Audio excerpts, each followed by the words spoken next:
Ang saya. Okay. Oh, girls, ito yung mga bundle natin na padded tops.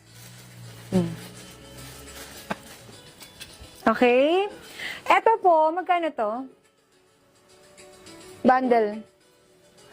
Si Ma'am Karen, sabi niya, separate mo na. Ma'am Jamlex, yung po kasing RS1, wala pa talagang update sa amin. Wala pa talaga ang update. Pagka dumating naman yan, is ipapaship agad sa inyo ng mga admin. Kasi ang nangyari dyan sa RS1, na late sila ng padala dahil nung nagsongkran, nahiwalay ng shipping. So, hindi na namin yun. Huwag ka na mag-flood, ma'am. Isang comment lang, okay lang. Okay? Nababasa po namin yung concern nyo. So, yung mga RS1 po, na-separate sila ng shipping. Tapos, nalaman na lang namin na na-separate sila ng shipping after po naming makauwi from Bangkok. After dumating, yung dalawang batch kasi yun. Yung isang batch, na-separate nila ng barko. Okay? So, nung na-separate sila ng barko, natagalan talaga siya. Kaya nga, we offer sa inyo na free shipping fee pag dumating na. Kaso wala pa talaga silang update sa amin. Once po na dumating yung RS1, is ipapadala naman yun right away sa inyo.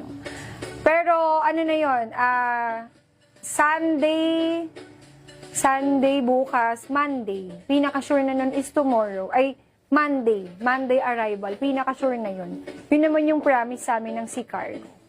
Okay? Kasi gusto rin talaga namin mapadala na yun sa inyo. But don't worry, lahat naman yun, everything is free shipping fee naman. We will shoulder the shipping fee kahit na kasalanan ng courier namin yun. Kasalanan talaga ng courier namin yun ng ano. Kasalanan talaga ng Sea Cargo. Pero okay lang. Ganun talaga. Okay? And then, meron pa yung dress. Sisiwala na to.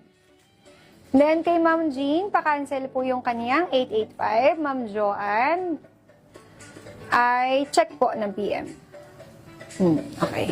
Ayan na siya. O, dito na ako, girls, ha? Ito is mga, naku, puro mga sisterhood. 549 lang to. No? Ganyan siya.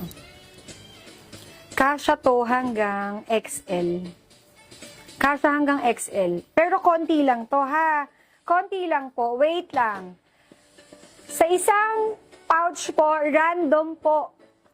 Miss Alma, Ma'am Alma, okay lang po ba? Yung concern nyo po is sa PM po natin isettle. Mas maganda po kung sa PM po natin isettle. Siguro po mas okay po kung yung mga ganyang concern. Kasi po pati po yung BKK10 is pinapa-cancel nyo, which is, nabili na po namin yung mga item and dahil hindi lang kayo satisfied, pinapa-cancel nyo, pagbibigyan kita, madam. Pero, sa tingin ko, yung ganyang concern, mas maganda po i-open pagdating sa PM. Kasi this is personal concern. This is live, okay? Pagbibigyan kita, ma'am, kung ano po, and then kung na-receive mo man po yung may damage na item, that is from supplier. Hindi po yun para sa amin. Kung ano po yung ipinaparifund mo, okay, sige po, ma'am, ipaparifund ko po. Dahil hindi po namin kasalanan na meron pong damage yung na-receive mong item.